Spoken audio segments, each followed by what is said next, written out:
Lagi-lagi saudara, kesaksian ART Sambo Kodir membuat hakim terkejut, dianggap tak jujur.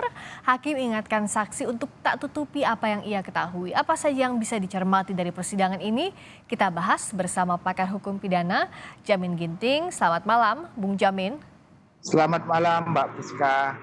Yang menarik dari kesaksian Kodir, hal baru membuat hakim terkejut bahwa CCTV di Kompleks Duren 3 itu Sambo yang beli katanya. Ini berbeda dengan ketua RT yang bilang bahwa CCTV itu atas swadaya warga. Dengan keterangan ini, sementara CCTV ini kan salah satu bukti krusial di soal perintangan penyidikan kasus Yosua. Anda melihatnya apa? Apakah ini bisa memberatkan Sambo? Ya, artinya begini ya, kalau CCTV itu kalau nyata-nyata ada dua perbedaan pendapat, satu adalah ART, satu adalah dari ketua RT. Nah, dalam menilai kebenaran suatu fakta seorang saksi harus dilihat juga latar belakangnya. Apakah latar belakang dia itu dapat mendukung apa yang dia terangkan. Kalau seorang contohnya Kodir ini adalah ART, apakah hakim akan menilai sejauh mana dia mengetahui kalau FS itu membeli gitu ya, membeli CCTV tersebut. Bahkan tadi dia mengatakan memasang, sampai hakim menegur bahwasanya apakah FS seorang jenderal masa dia manjat-manjat gitu ya, pasang itu kan nggak Ya. mungkin.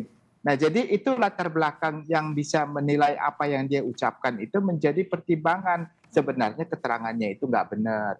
Jadi kalau RT, ketua RT ya tentu sudah jelas dia sehari-hari latar belakang dan kehidupannya terkait dengan apa tugas dan tanggung jawabnya dalam keamanan lingkungan. Jadi kalau dibandingkan dari dua keterangan tersebut, maka seharusnya keterangan yang dapat diterima itu adalah keterangan RT, bukan keterangan Kodir tersebut. Jadi nggak gampang ya orang memberikan keterangan, harus dilihat dari latar belakang dan pengetahuannya, apa dia benar nggak memberi keterangan itu, atau hanya cuma merekayasa saja. Oke, Begitu Mbak. relevan atau tidak juga ya dengan jabatannya tadi kalau ketua RT itu memang sehari-hari mengurus soal lingkungan, keamanan lingkungan begitu ya. Nah tapi kalau tadi Bung Jamin juga sebut soal harus bisa cermat juga melihat mana keterangan yang palsu gitu atau ada berbohong atau tidaknya, hakim juga tadi sempat menegur Kodir. Nah kalau Bung Jamin melihatnya, setiap ada ART Sambo dihadirkan ke persidangan, baik itu kasus penyidikan perintangan penyidikan Yosua maupun pembunuhan, selalu hakim menegur. Apa yang Anda lihat sejauh ini, ada kecenderungan tidak jujur karena relasi kuasa Sambo masih kental? Ya itu sudah kasat mata kita bisa lihat ya dengan bagaimana dia pertama sekali berhadapan dengan FS dan Ibu PC, bahkan Susi juga. Relasi kuasa itu sangat kental kelihatan begitu. Sehingga objektivitas dia memberikan keterangan di depan pengadilan sangat diragukan begitu. Karena masih ada relasi kuasa, bahkan mungkin masih menerima gaji ya, dan bekerja bagi orang tersebut. Nah biasanya dalam konteks seperti ini hakim tidak serta-merta menerima keterangan tersebut sebagai suatu keterangan yang benar. Bahkan hakim harus menegur supaya memberi keterangan yang benar. Kalau sampai keterangan tidak benar dan diindikasikan sebagai suatu keterangan palsu di bawah sumpah, maka di 174 mengatakan dia bisa dikenakan pidana memberikan keterangan palsu di bawah sumpah ya, sesuai dengan 242. Nah itulah sebenarnya yang sangat kita sayangkan dari awal, harusnya hakim menerapkan pasal tersebut. Saya bisa memahami mungkin karena Susi dan Kodir masih dibutuhkan keterangannya Oke. untuk sidang-sidang selanjutnya, sehingga masih bisa ditetapkan atau dibiarkan untuk menjadi saksi. Ya nggak tahulah setelah ini apakah nanti penerapan pasal 174 itu benar-benar diterapkan oleh hakim begitu Pak Friska. Sejauh ini memang penerapan pasal 174 sudah berjalan tegaskah di setiap persidangan atau kasus-kasus lainnya, Bung Jamin? Alternatifnya banyak ya.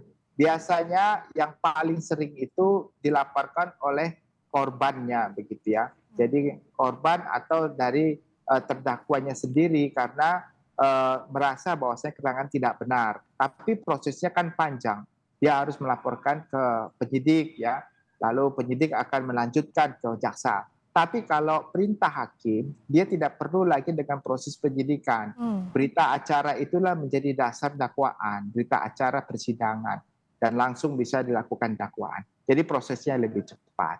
Mhm. Dan ini bisa dilakukan gitu. Dan ditanya pernah, ya pernah dilakukan seperti itu juga oleh hakim begitu.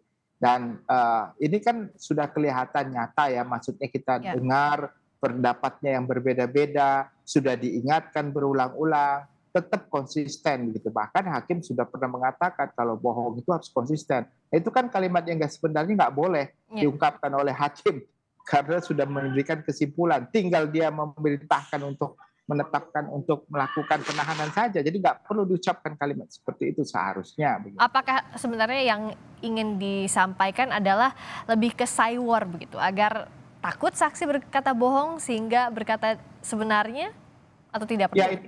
ya itu kan sudah diperingatkan sebelumnya. Dia sudah bacakan pasalnya 174, Anda jangan berbohong, kalau Anda berbohong, maka Anda bisa dikenakan pidana, memberikan keterangan palsu di bawah sumpah sesuai dengan pasal 242.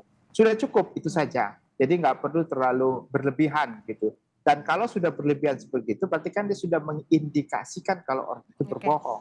Maka harus ditindaklanjuti dengan segera, begitu Mbak Fiska. Kalau yang terakhir juga soal Verdi Sambo menangis kalau menurut Kodir. Anda melihat apa yang ingin dibangun? Ada rasa penyesalan di situ untuk keringanan hukuman kalau dari sisi ART Sambo? Eh, Sebenarnya kalau kita mengacu pasal 340, faktor-faktor itu ya tidak mempengaruhi suatu perbuatan untuk dinyatakan sebagai suatu perbuatan pidana. Kalau menangis dia menyesali suatu perbuatan, itu disampaikan di persidangan, tidak diucapkan dalam suatu kesaksian, dalam suatu kejadian. Ibaratnya seorang membunuh lalu dia menangis, itu bukan membuktikan kalau orang itu tidak punya niat jahat secara keji untuk membunuh orang tersebut dengan dia menangis, bukan. Tetapi dia harus mengungkapkan di persidangan kalau saya telah menyesal dan mengakui dan menyesal. Nah kalau itu boleh dijadikan dasar pertimbangan. Tapi kalau kesaksian dia menangis setelah membunuh, itu bukan dasar pertimbangan. Bisa juga orang psikopat kan habis membunuh bisa nangis Hmm. juga begitu. Nah itu nggak menjadi dasar begitu Mbak Fris. Bung Jamin melihat ini narasi yang sengaja dibangun dari kesaksian Kodir? Saya kira kalau dia benar melihat hal tersebut, harus ada saksi lain yang melihat hal itu. Jadi kalau saksi menerangkan berdiri sendiri, keterangannya tidak didukung oleh bukti lain, saksi lain atau bukti apapun atau CCTV, maka kesaksian itu tidak bisa diterima kalau cuma satu saja. Jadi circumstances evidence itu berlaku. Kalau dia melihat menangis, ada orang lain melihat menangis, dan bukti yang lain juga menangis, berarti kebenaran menangis itu ada. Tapi kalau keterangan yang berdiri sendiri tidak didukung oleh bukti lain, itu nilainya nol, Bu Rizka. Nggak bisa diterima sebagai keterangan yang benar. Gitu. Nah, kalau circumstances evidence atau kalau kita lihat tidak hanya Kodir, tapi misalnya Susi itu masih satu rangkaian sama dari kelompoknya ART Verdi Sambo atau asisten-asisten Verdi Sambo. Meskipun lebih dari satu orang, tapi tidak ada bukti lain karena misalnya pada saat itu kan sulit, tidak ada bukti lain di dalam rumah, CCTV juga rusak dan sebagainya. Hakim kembalikan kepada keyakinannya? Ya, jadi kalau dalam pembuktian kita kan berlaku negatif ya, negatif limited, artinya terbatas kepada bukti yang ada itu, tetapi juga bukan semata-mata kepada bukti, tetapi plus keyakinan. Maka di 183 itu dalam memutuskan seseorang bersalah atau tidak bersalah, hakim harus berdasarkan kepada dua alat bukti dan keyakinannya.